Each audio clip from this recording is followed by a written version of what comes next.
Hi, welcome to my channel. And today I'm very glad to have a special guest. That is Rose. She is from the Cult Information and Family Support based in Sydney. And welcome, Rose. Thank you. Good to be here. Yes, she is the president of CIFS. So some of you might know I exit from a cult group end of 2017. And at the time, I was into depression, and I didn't even know I was involved in the cult until I get to know. I spoke to a friend, and he actually told me you are involved in the cult. You need help. He introduced Rose to me, and then that's how I get in touch with Rose. And she's very helpful. In 2018, all my recovery process, Rose has given me lots of advice and help, assistance as well. So, and I start to get to know how the cult group be operating, and she gave me so much information, and that's why I'm so glad today we have this opportunity to invite Rose to give us some information about cult. And let's welcome Rose. It's good to be here. Can you let us know what are the common questions or the information people should know about cult? Like what is cult? Can you give us a bit more background information? And for myself, I didn't know until I experienced even I exit. I have no knowledge of it. And it's only through Rose I start to realize what I'm getting involved with. Sure. Look, I think no one really understands a cult unless they have studied and had the experience of being in a cult. I certainly didn't when our daughter became caught up in a cult over 20 years ago, and she now, and of course, left the cult after we got the knowledge and the information we could give her. So it's really important that people do understand what represents a group that is the buzzword. Yes, it's called a cult. It can be called a high demand group who's demanding a lot from you and taking a lot of your free time, your personal time, and your money. And also it can be a cultic relationship where someone starts controlling who you see, what you can do, and is psychologically using methods that take away your freedom to choose things that are very normal that you would in a relationship to do that isn't controlled by another person above you. So that in a way is why we're all vulnerable. And any of us can get caught in a cult that looks good on the outside. So I think, it's important that we do understand so we can ask the questions initially when we get in to find out more. It's very hard, really. For me, no one will really join a cult in the first place. But I believe the process itself of all this manipulation, controlling is starting bit by bit. It's very subtle that you're not able to identify, and it's like a spoon feed. Each time they give you a little bit. Yes, because the cult really doesn't give you all the information. It gives you a lot of love bombing, and it gives you a lot of feeling like, yeah, this is what I was looking for, because you go into a group that tends to be there answering some questions at the beginning. So people are very much recruited into a cult by the methods that are used without knowing that you are, in a way, love bombed. You are given a lot of good feelings about what you can learn and what you can do and how you can be a better person. So a lot of altruistic and very lovely people get caught into these groups, believing things that they are then no longer to question, because questioning is not right. It's someone trying to pull you away from the truth, and the truth is whatever that group is promoting, and it can be in all types of interests. It can go right through a broad spectrum of different types of interests that people have, but at the top there will be an authoritarian leader of a pyramid-based organization that will be telling you how you must live your life and in a way controlling you without you knowing that you've taken on board a lot of these things without being able to disagree or to question that person who is now wanting the power, the money, usually, and the feeling of, being this super person who's got this amazing belief that they're pushing, and people will, do and believe things that they would never have done had they known all of the things at the beginning. So there's deception, and then there's a slow incremental step of each thing being a little bit more and a little bit more information, and it's like, wow, I didn't know this before, because you're not able to critically look at things when you're in a cult. And I think that's what the message must be, that we must always be checking out, those things that look too good to be true, because they usually are. Yes, yeah, it happened to me too, because I define it's too good to be true, so I believe everything they say.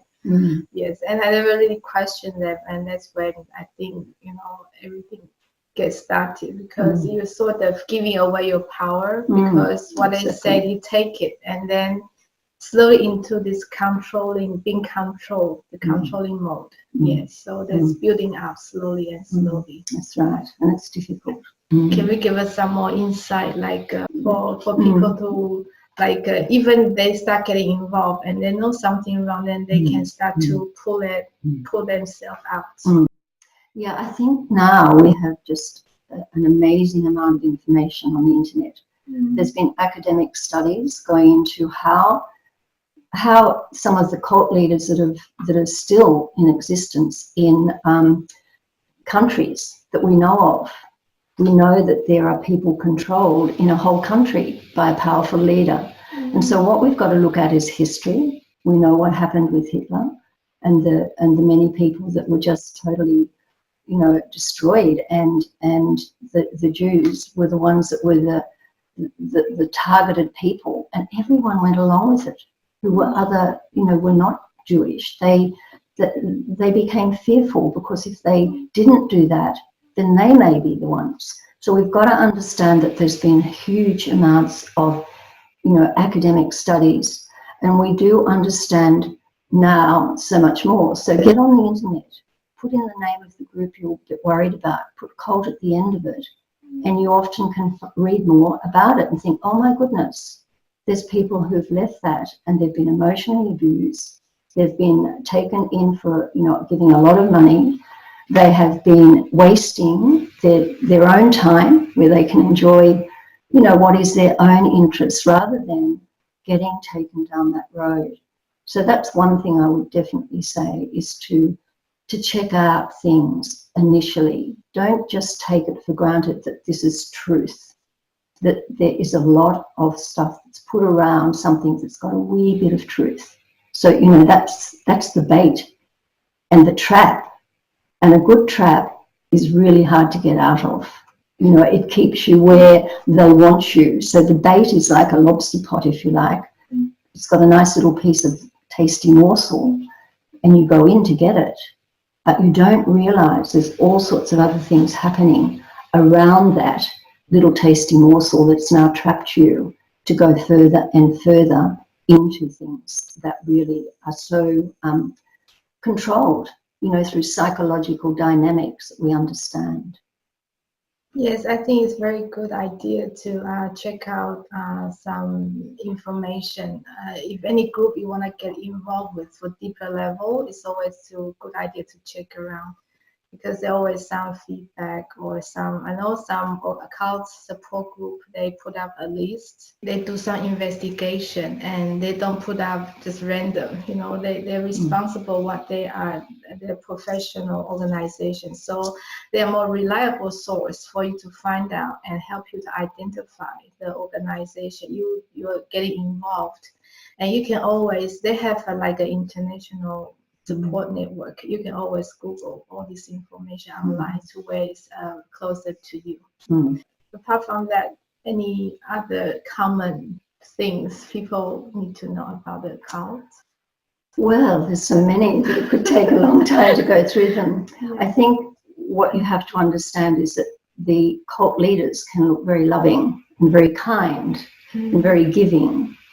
But in a way, we know that all of these people have a need for power and control. And yes, you know, there's borderline personalities that decide that they will be able to even get out of one cult and start up another cult because they've learnt things and it works. But a cult leader doesn't have true empathy in the way that we understand empathy. So if someone is really upset and harmed, you know, the true empathy would kick in and you would be counselling kindly that person, or you would be not trying to put them down even further. So what cults thrive on is powerful leaders who are somewhat borderline or narcissistic in their feeling of having that power. So they project a lot of this onto the members. In other words, if a person is questioning, then how dare they question? How dare they not obey the authority that is in now this pyramid-shaped organisation, with those that are at the top a little closer to a lot of the other things, but at the bottom of the pyramid were people just getting the little tasty morsels that keep them going and wanting to get to the top in many ways, because that's where you're told you've finally made it. And we know cults that do that. We know about being clear in another cult that we can really have, that has been studied. So I think understanding that there will be repercussions for you emotionally, psychologically, physically, through sleep deprivation, through being kept so busy, you have no time for your family. You're often cut off from friends and told that, you know, it's best that you break away from a lot of people who are negative about what you've joined. So they've cut off already the basis for the very people that love you the most and want to just share where things are going off in a direction that is really, really dangerous for you as a person to have your freedom and to choose for yourself through critically thinking, you know, through using that and being accepted for using that. Yeah, so, you know, there's a huge area of how people, you know, stay in cults, sometimes 20 years. So now they have to face 20 years of giving up their life for a cause that was really absolutely not any truth in what they were believing, and then start again. So emotionally, physically, and money-wise, it is really difficult for people who leave cults, and that's why we want to support people, support them, and know that there's people that understand and that they're not alone in coming out of the cult. So that's one way that CIFS operates and works and gives a little bit of insight into, I guess the personality of people who want power and take control over your life instead of you having the control. Yes, I think it's very subtle because I have this experience. They use maybe some idol, or it's like with a divine, how to say that, a figure, and then the projection making you give your power away. Like you have to obey someone in order to get like a soul liberation or get to the point you get, you know, whatever the goal you want to achieve. And you have to follow through certain, they have lots of rules. I think you can, you know, like, Exactly. you can have a behavior code, dressing code. You have very many sets of rules. And it make you feel like it's in a way of control. Really, because You're absolutely right in saying that, because we know through the studies, and there've been many, you know, people in recent times that have put out wonderful definitions of a cult or wonderful ways that we can assess it.